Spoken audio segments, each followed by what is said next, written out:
This is Under the Cover, where we take you behind the scenes of some of the most iconic photo shoots, music videos, and fashion shows of our time. I'm Kylie Cavaco-Reck, and alongside my father, legendary stylist Paul Cavaco, we'll dive into the glamorous styles and the ingenious collaborations that shaped modern fashion. We'll talk to supermodels, designers, hairdressers, makeup artists, and even a few other stylists to hear their personal stories. Because there's always a story. Under the Cover. It has been said that Marc Jacobs can turn anything into luxury. This is Marc Jacobs. Hi, Marc Jacobs. Hi, Kylie Cavaco-Reck. How are you? Hi, Marky. Hi, Paul. It's so nice to see you. It's so Nice good to see you too. Marc is not a knockout beauty, but a client, but he looks like he is. You look really great. You have a better glow than any. Yeah, you look really do. Really good. I love you really do. Do For people that are not watching this, but they're listening to it, I mean, if you look like a movie star, a full-on movie star. Well, thank you. At least my facelift money was well spent. and so we begin. Again, let's just jump right on in there. Do you remember the first time that you met Paul? Oh, boy. I couldn't remember. I think I know, but I can't really remember. No, I can't either. Let's see. How do we even get back? Let me put you in the time machine. Shall I put you in the time machine? Yes. Yeah. I feel like it's Perry Ellis. No, it's before Perry Ellis. Met Marc, first collection. I think it was Keisha, John Duca, and I came to see you because we were doing Ricky Veeder's press kits. Okay, so this is sounding. And you were friends. And you were friends with Ricky. Yes. Were you in the same building? No. You were in the building next door? Where were you?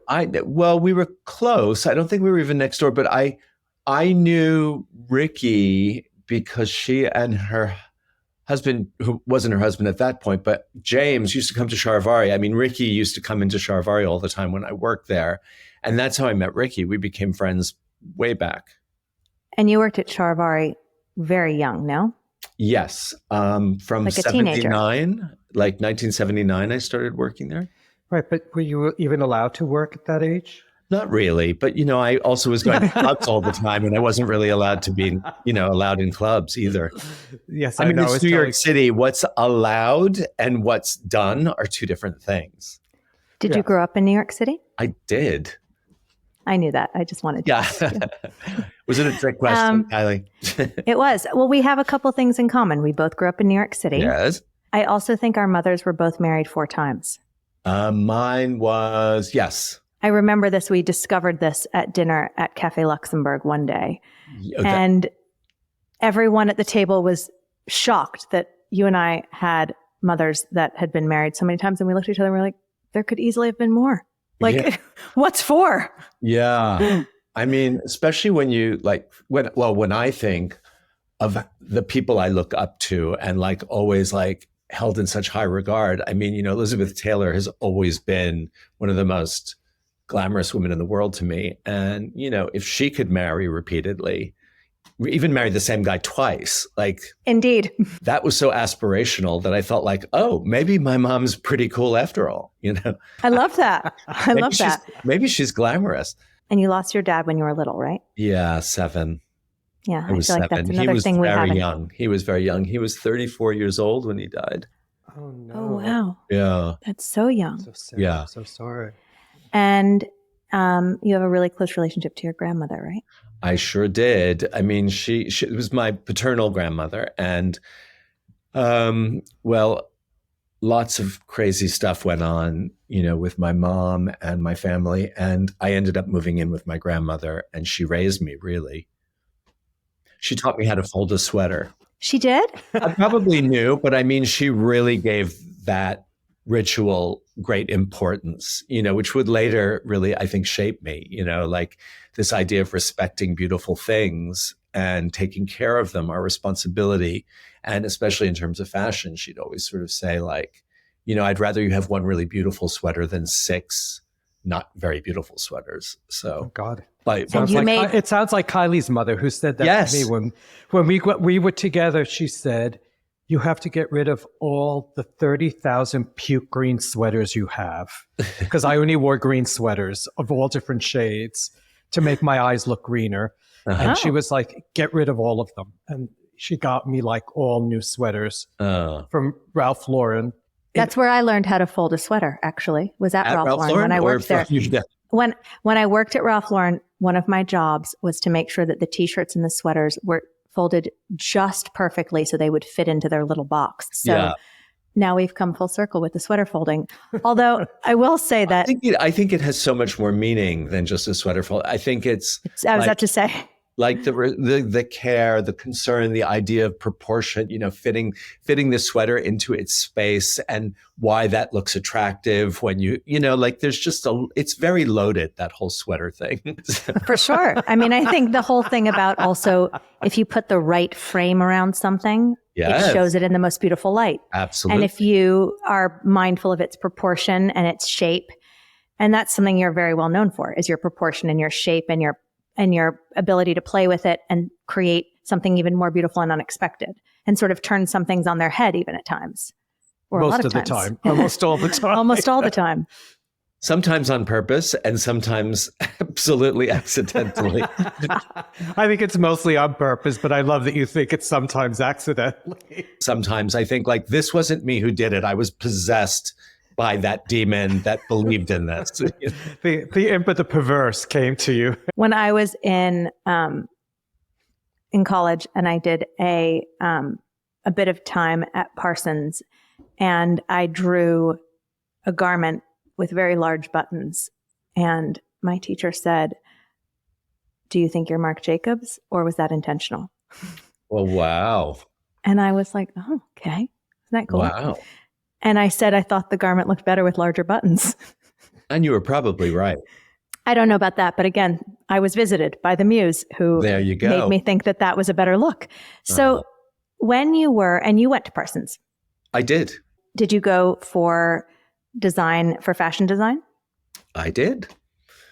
I went to the High School of Art and Design in New York City. So that was on 57th and 2nd at the time. And so I had done 3 years of high school where, I was really, especially in the second and third year, I was really concentrating on fashion design and fashion illustration. Antonio had gone there. Calvin went there. Like a lot of people had gone.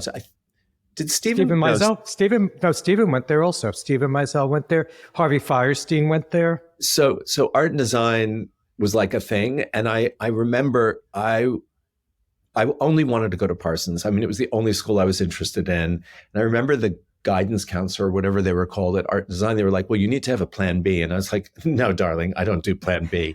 I'm going to Parsons." See, I think this is a boy thing. Girls always have. When I worked at magazines, they would always say, "Well, what if this doesn't work out?" I'd say, "It's going to work out. Plan A."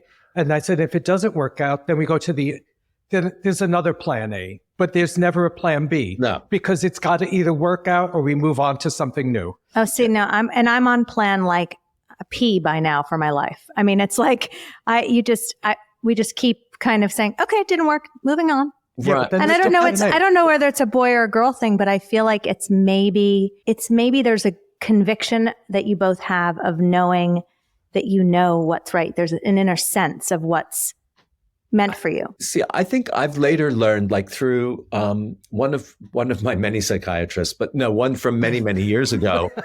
And I would say, like, I'm going to try to do this. I'm going to try to do this. And he would always say, like, trying doesn't feed the dogs. And I was like, oh, right. So I was like, oh, that's clever. What is that supposed to mean exactly? How does that apply to me? And he said, well, you're not going to try to pick up the chair. You're going to pick up the chair. You might not succeed in picking up the chair, but you will go. So it was like this rephrasing. And I think for me, that's very much like the plan A thing. Plan A might fail and you move on. but you don't need to start plan A with already this like kind of backup plan. It's kind of sets yourself That's what it is. Failure. That's what it is. It's not starting it with something to back it up as if it's going to fail. It's like, it's going to happen. I'm going to do this. And then if my plans don't work, I'll do something else. I love it's that. semantics, I think. A little bit, Agreed. but also the idea that when one says one is going to do something, one will do it. Yeah. Whatever the outcome is, that you're going to do it. Yes. When you think about that determination, did you want to go to Parsons because you knew you wanted to be a fashion designer? I wanted to go to Parsons because when I was 16 at Charivari, when they had the opening of the store, Perry Ellis was at the opening with his two assistants, Jed Crisella and Patricia Pastor. And I was so like, for me, Perry was the only like great American designer because what he was doing at the time was fashion, whereas the other ones looked like, to me, not fashion the way I thought about fashion. So I love Perry. And I said, do you have any advice for like, 16-year-old kid who wants to be a designer? And he said, well, both of my assistants, Jed and Patricia, they both went to Parsons. And I think if you're serious about, working in fashion as a designer, you should go to Parsons. So I was like, okay, that's what I'll do. This is funny because our connection, in the end, our connection to Marc is Perry Ellis. Because we did PR for Perry Ellis, not when you were there. No. But somehow we were, because I was already, what year did you go to Perry? Well, you also did my first ad campaign when I worked there was with Stephen. And do you remember you did those ads with Stephen? I did. We did America, and we did Linda Evangelista and Christy Turlington. But that was my first season. Linda was my first season when she just cut her hair, and you were the stylist or the editor or stylist editor. Well, the stylist. I was the stylist. We were freelance. It was the stylist. And it was, Stephen Meisel, Francois Norris before he had a makeup line. Yep. And Orbe. Yes. And Linda had just cut her hair. Yep. What year do you think this is? I was 25 plus 63, 88, 89, 88, 89. Was it that far? Yeah, I guess so, yeah. Yeah, because I started Perry at 25 and I was born in 63, so that makes it 88. So the ads were probably 88, 89, depending on, they were the fall season, right? So it was the fall season, yeah. It was the hats, you had the crushers, the beautiful bucket crushers hats, the American flag, blanket. The American flag blanket, which, and we have pictures. That's some of my favorite ads. Two of them are in Linda's book. Probably the one of her sitting in the chest of drawers with all the shoes. Yes, yes. And the thing was, it was so colorful and alive, which was what made the collection so wonderful, was that it was, in a world of, New York, which is gray, and people doing very austere clothes, your clothes were like alive with color and, happiness. I didn't really have much. I didn't get a lot of praise for that first show. And when I look back at it, I think there were some okay things, but it was, not to apologize for it, but my first season, and I didn't know what I was doing really. And I felt like no matter what I do, I can't win. Either it's going to be disappointing or, like people are going to expect something and I don't deliver that, or I deliver something and they don't like it, whatever. I just felt like I couldn't win. But also, I just felt like the only thing I really wanted to do was get back to, the sort of spirit of Perry Ellis, which to me felt like, oh, this is a little bit of a conversation, because what it had ended up as was like kind of smart clothes for ladies to go to work in. And Patricia did that very well, but I think that to me didn't look at all like the energy in which Perry started, with the tweed sweaters with the huge shoulders and the rah-rah skirts and the socks and the beanies. Like that's what I thought of as Perry. So I didn't want to repeat it, but I did want to tap into that kind of, freedom. What made you go to Perry in the end? Robert McDonald. I was doing my own stuff and, just like in a small way. And Robert McDonald, I lived on 72nd with my grandmother, and I later moved to 71st Street with my first boyfriend. But I think Perry lived at the Epithian. Is it called the Epithian or something? It was that incredible building on 70th Street. And so I used to, around the time I was asked to go there by Robert McDonald, I used to see, I would see Perry before, earlier while he was alive in the neighborhood. And then I guess Robert was living there. So I used to see Robert around there. And I was getting some press, and Robert had noticed me. He'd already, noticed me for my work. And I guess he was super close with Carrie Donovan. Yes, he was. Yeah. Yeah. So Robert and Carrie and Cal Ruttenstein had this relationship with Perry. So I kind of got sucked into this like three-way of Robert McDonald, Carrie Donovan. What a visual. So for people to know, Carrie Donovan was the editor of the New York Times fashion pages. Robert was the president of Perry Ellis, and Cal Ruttenstein was fashion director of Bloomingdale's. Yes. So those are the three people. So they were this, it was a vortex of power that you were noticed by. And you were very young. I was very young, yeah. So if this is like 1988, you've got this, but you do receive the Perry Ellis Award also around that time But that period was years before. So you've already sort of in this world of Perry Ellis seems to be very influential in your life in so many different ways. Well, you win the award, you go work for him. Yeah, when he was alive, when I finished school, he did offer me a job, and I just wanted to do my own thing, so I didn't take the job. But yeah, there's been this Perry thing in and out of my life since 16 until, all the way through. You never worked for him while he was alive. You worked at Perry Ellis after him. Mm-hmm.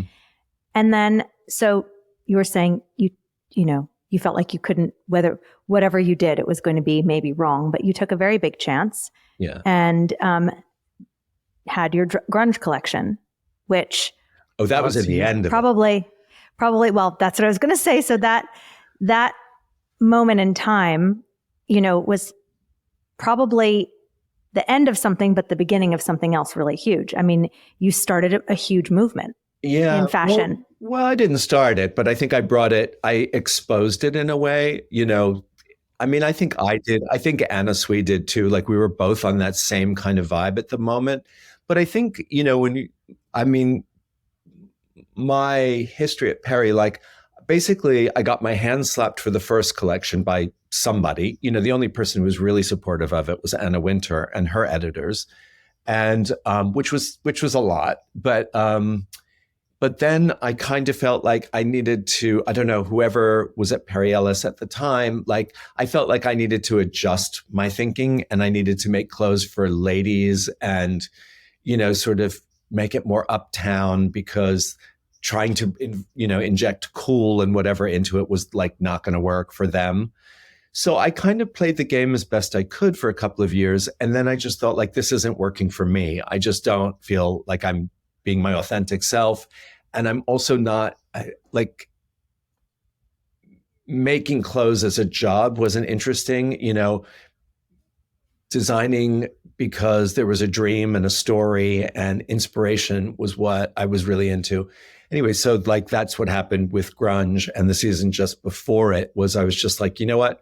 Fuck it. For whatever happens, but I need to do something that I believe in and that I feel and that like, that motivates me and excites me, What's so funny to me was, because I was at Harper's Bazaar when you did grunge, and we were right on it. I photographed you. Oh, yes. With Cecilia and Benedict. Yeah. And we were like, it was all about discussion. And for me, it was the first real Marc collection. Yeah. It was so who you were. It spoke to everything about what I knew about you as a human.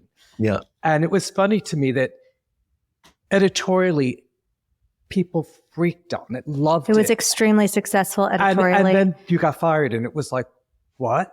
What's that about? That's because art and commerce don't always meet. That's But Right, is that and- really the case? but And corporate and design don't always meet. But I think it's like, it is a little bit more. That's really what it looked like on the surface. But there was a little bit more to it than that, which nobody's very interested in because it's not. I'm interested in it now. What was it? Well, I think first of all, I mean, I will always love that grunge collection. And usually when I'm asked, I say it was my favorite of anything I've ever, been involved with or done. But I think it really was on a deeper level. Again, it was a real symbol of it was this learning thing of like, trust your instincts, do what you love, and let go of the results. Like you can't control the results anyway, so you might as well make yourself happy and just put it out there, And I think that was I had a few lessons in that way from that grunge collection. But in terms of my ending at Perry Ellis, I think it was a very complicated situation at Perry because Claudia Thomas was there and she had a responsibility. Perry Ellis was a huge company, but the women's collection was like the most 1% of the night, of the picture. Like it was really about men's shirts and men's suits and things that like didn't require a designer at all. So the women's collection required a huge sample room with lots of employees. It involved, purchasing fabric and, spending all kinds of money to do this thing that you could never make back the cost of what it was to do it, right? So I think at a certain point, and I don't know if it's just like, manifest destiny or what it was with that grunge collection, but it feels like it was that collection at a time where the executives at Perry Ellis were saying, this doesn't make sense for us to do this anymore, like a women's collection. Because once I was gone, I mean, they didn't like start up with a new designer right away. No. They just it was like, I think they were in business with Manhattan Industries or one of those things. And Seventh Avenue is such a different, I mean, I don't even think about what Seventh Avenue is anymore. It seems so foreign. But at the time, Seventh Avenue was very licensees and all this kind of stuff. And I think that they couldn't justify doing, a collection, a women's collection, or spending the amount of money on a women's collection. It was very much outside the model at that time, where now it's actually very much the model where you might have a designer creating a collection so that people can dream about the brand and people can get excited about the brand, but that's not where it's monetizing. Yeah, well, that's where I am now. I mean, I only make clothes for a show and they're available mostly to order at Bergdorf Goodman, exclusively and only at Bergdorf. And I love that. I think at that price point, sorry if I'm cutting somewhere else, but I think, it's a different world. And I just think I want to do what I want to do. And I want to say, tell my little stories twice a year. And I want to do them without any like restrictions or, so if I do that in a way within a budget and I present that and it's available at Bergdorf, it has the halo effect on other parts of the company that make the money. It energizes everybody who works within the company. They love it because it makes them feel they're involved, that they're involved with a creative, an entity vision. of creativity. Yeah. Yeah, I think creativity. And what's funny though, the trickle down effect as an editor, it energized us that you put out those collections. It energized all of New York City. It energized New York City. We waited for the Marc Jacobs show. I think that's what we all waited for, to let us know what we were going to do, what the editorials were going to be, what the fashion was going to be for that season. We waited for the show. So you, maybe unwittingly, you were thinking you were energizing your company. You were energizing the entire industry. When you think about this time period, so that people that can follow along, when Marc's, what you're talking about, that era is when we went first, when New York went first, as opposed to last. So at this point, we were going first at the point that you're talking about. Yeah. And Marc was the first really directional designer to show in a season. So it wasn't like he'd followed anybody or he got an idea 2 weeks before and decided to put it down the runway. There was no way. His vision he had to stick to his vision. And that takes not only curiosity and creativity, but courage to just say, like, this is what I think it should be. And that's what you did with grunge, right? You were just like, this is what I'm feeling for. This is what's happening in the world right now. Definitely. But that's what you did with all of them. But with grunge, I think, it was such a unique moment. It was one of those wonderful moments in creativity, not just in fashion, because you had the voice of these new photographers like Jürgen Teller, like David Sims, Corinne Day, and you had new models like Kate Moss, like you had new music, Nirvana, Sonic Youth, Courtney Love. You had this huge shift that was occurring in so many different like creative forms, and I think that's like each one like pushed the other in some way. Yeah, didn't you do the video? The Sonic Youth video from that. And we were there. Me too. Yeah. Me too. We were there. And a baby Chloe 70. Yes. Who used to be, she was at that time interning at Sassy magazine. I loved that magazine. Yeah. I loved Sassy. She was interning there. And I remember when Kim Gordon from Sonic Youth said to me, she was like, oh, we really want Chloe to be in this video. Like, and I was like, okay, who's Chloe? And they were like, well, she's this intern at Sassy magazine. and here we are now, where she's a major star. Yeah. And playing CZ Guest in Feud. And doing a very good job at playing CZ Guest, I think. A very good job. Better than the rest of them, to be honest. I think she embodied that aristocratic thing that CZ had, where it was, an elegance that CZ had that I don't think is always associated with Chloe, but you associate Chloe with fashion. Yes. And probably starts in this era when she's an intern at Sassy, probably had a very early interest in fashion.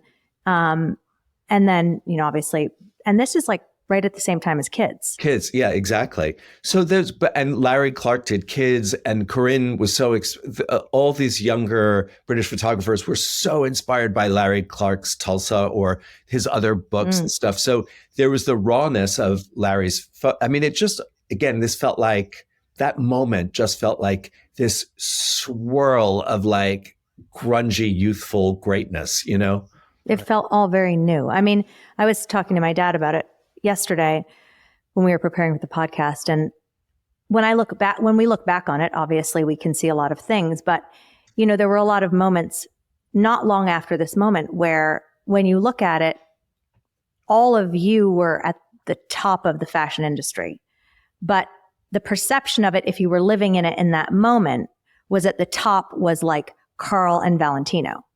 And both kind of existed to be true at the same time, which was so interesting, where you guys were both at the top, but for different reasons. And then something happens when you then go to Vuitton, and then now you are the head of a major house in Europe.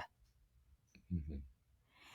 So you go to Europe, and is part of your agreement that you're going to do Marc Jacobs as well? Mm-hmm. So you have your own line right now. So now it's Marc Jacobs label in the US, and then you'll also go and do Vuitton. Yes. At this point, where do you live? New York and Paris. So on 71st Street. Yes. In the beginning, I had still lived on 71st Street.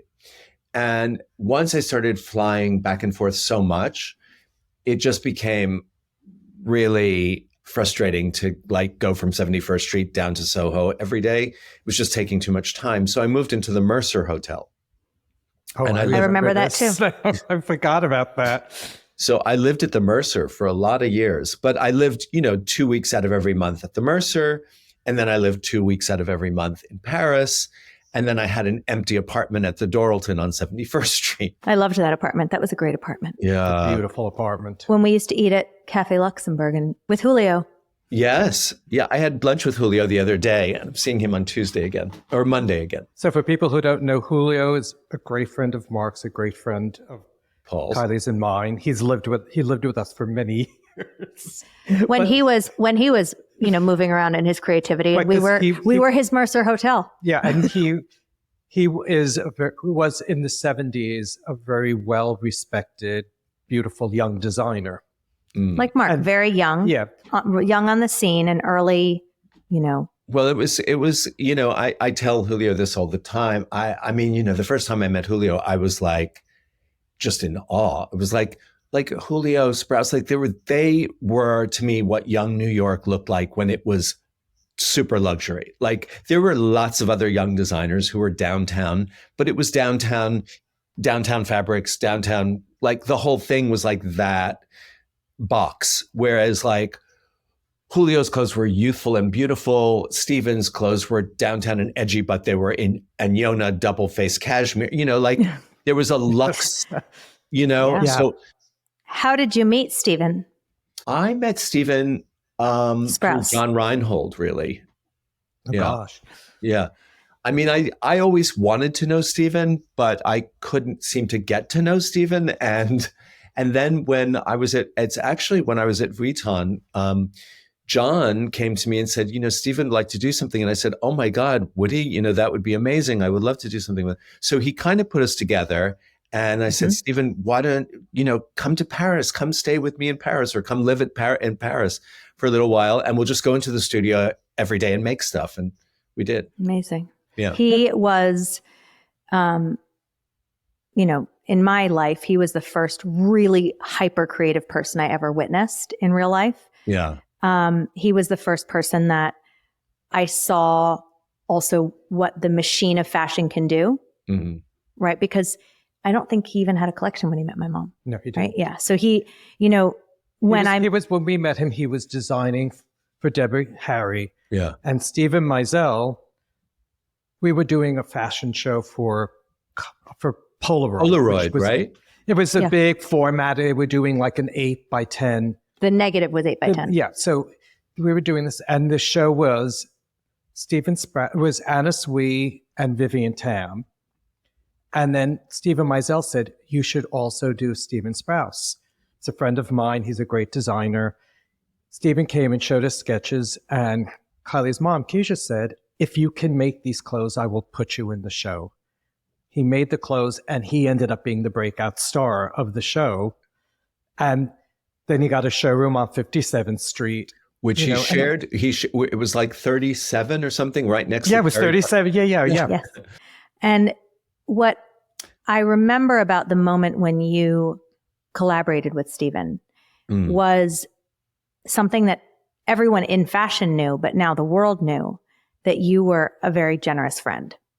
And you always saw creativity in your friends and always invited them to do things with. You would say, oh, I have this opportunity. Come do it with me. You did it with Julio. You've done it with everybody. No, I know, but because nothing's going to ever change me that, my core, I'm that 16-year-old kid who looked up to Perry Ellis and just dreamt that someday I'm going to be there.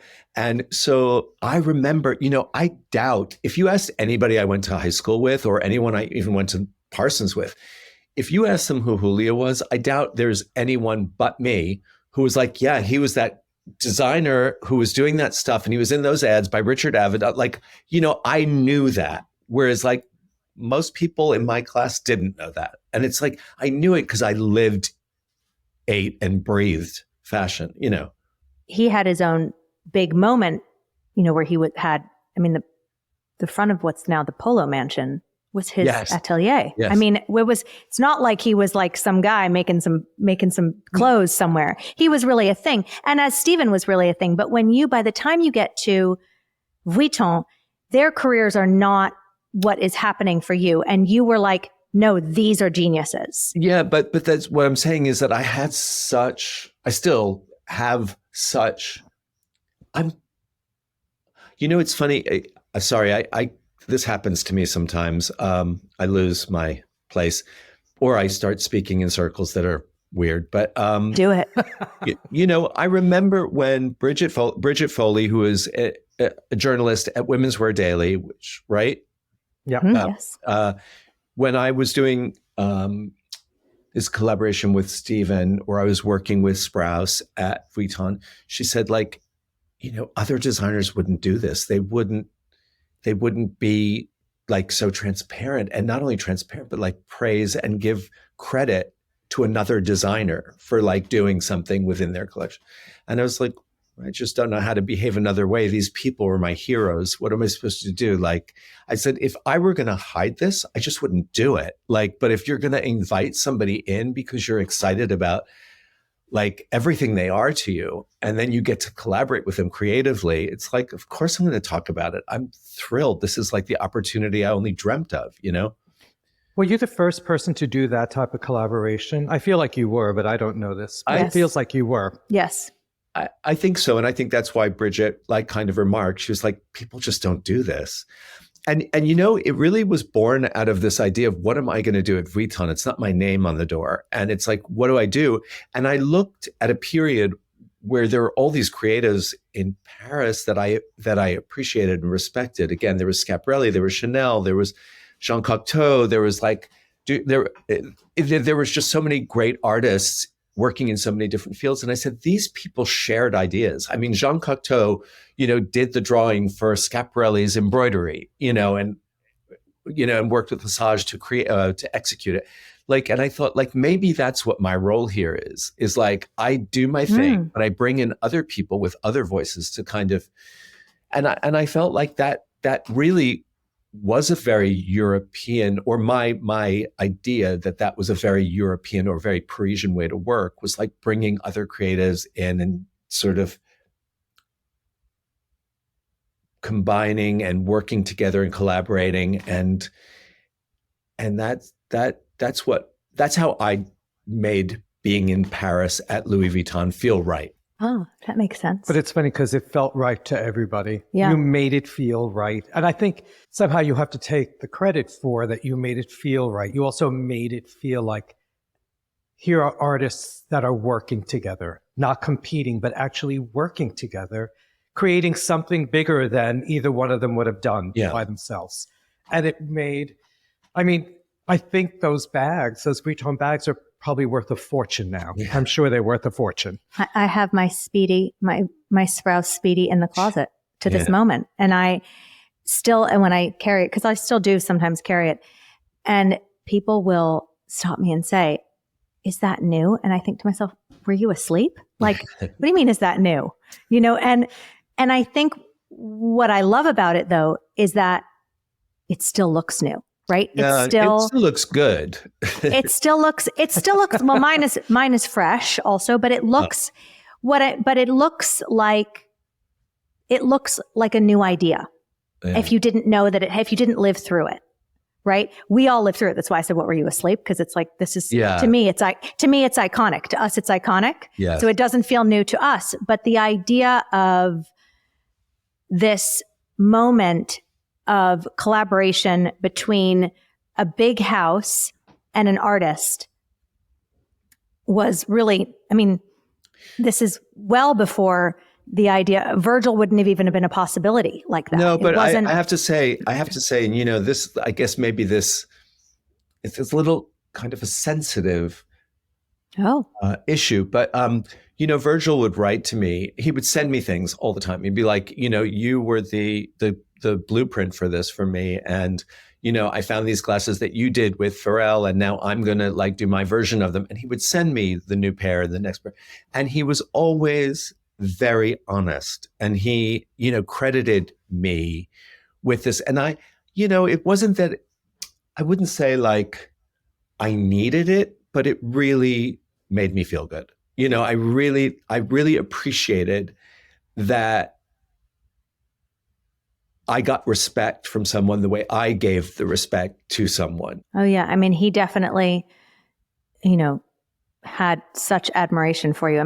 When I met Virgil, I was probably, I don't know, I'm like 5 years older than him, I think. So maybe I'm 26 or something, and he's like 21, something like that. And I met him in Paris the very first time. And he was with like a whole entourage of guys, including and not limited to Farnsworth Bentley and his umbrella.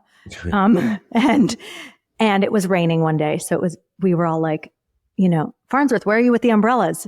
And I ended up standing under, an overhang with Virgil. And he said, was chatting with me about fashion. And so into the fact, obviously, who my dad was. And he was like, you know who I'm really excited about? And I said, who? And he goes, Marc Jacobs.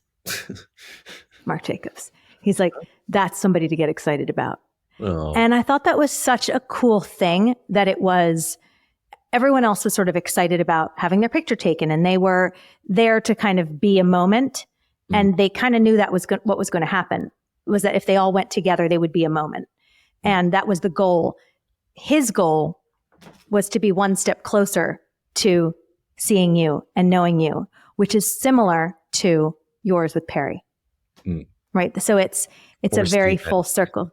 So there's, and, when we look back at everyone's careers, we talked to several people now, and we're speaking to more, and I look at all these different things, and I look back and say, okay, these people didn't realize how kind so many of you are, and how warm and gentle and giving you all are. And I think that's why people want to give you that respect. They want to say like, oh my gosh, I was so inspired by Marc, or I was so inspired by that collection that Anna did, or I was so inspired by whatever, because both of you at the same time in New York were creating fashion that people were absolutely then iterating on and not always giving you guys credit. And, which is, part of the mix of doing, being creative and part of when we're all riffing on something. Yeah. There was when Virgil passed away, the hairstylist Jen Atkins wrote in his, I could almost make me cry. It was so beautiful. She wrote in his in her post to him on Instagram, she said, "You are the reference." And I thought, like, that is the highest compliment to say to somebody in fashion, right? Like, you are the reference. Well, it's funny because all the people we're talking to, we've talked to, Sui, are the reference for so many things. I knew that I had a larger love of beauty than fashion from your fragrance.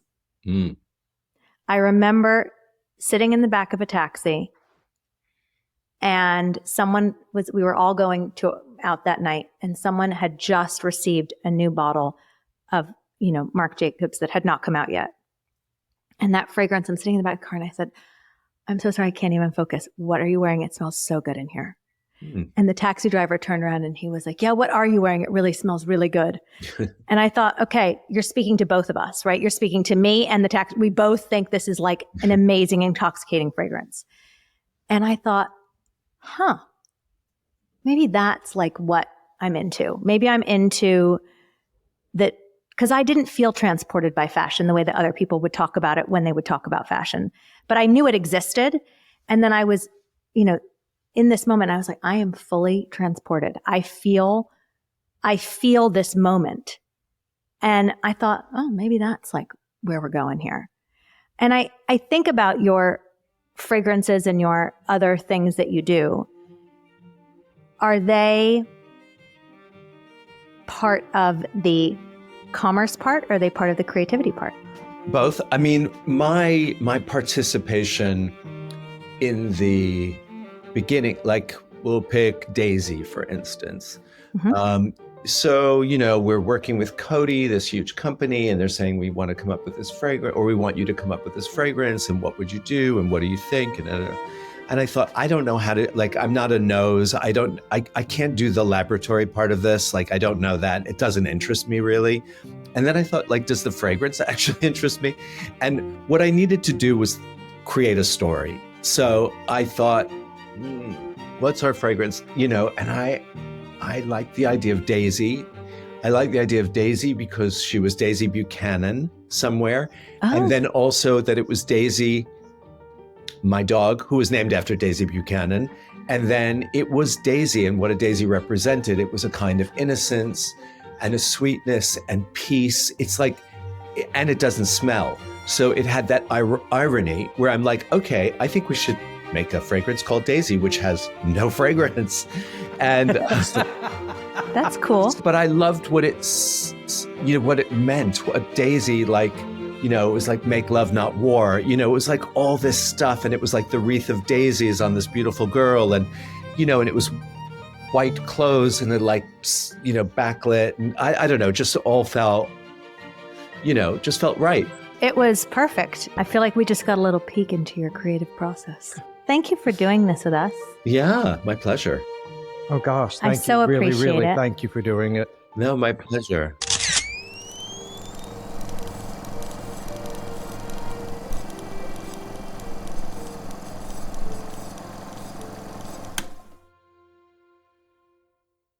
Under the Cover is a production of Knockout Beauty Media Group and Audley. I'm writer and host Kylie Cavaco-Rec. Guest booking is by Paul Cavaco and Lindsay Hannon. Audio and video production is by David Wojcik. Our executive producers are Kylie Cavaco-Rec and Paul Cavaco at Knockout Beauty Media Group, and Matthew Wells, Lindsay Hannon, and David Wojcik at Audley. Special thanks to Meredith Honig, Jessica Alpert, and John Parati at Rococo Punch, and Rachna Shah, Jamie Karp, and Jenna Preventure at KCD. For photos and more details on the series, follow Under the Cover Podcast on Instagram and Substack at Under the Cover. If you like the series, please leave us a review, and as always, don't forget to tell a friend. I'm Kylie Cavaco-Rec. Thank you for listening.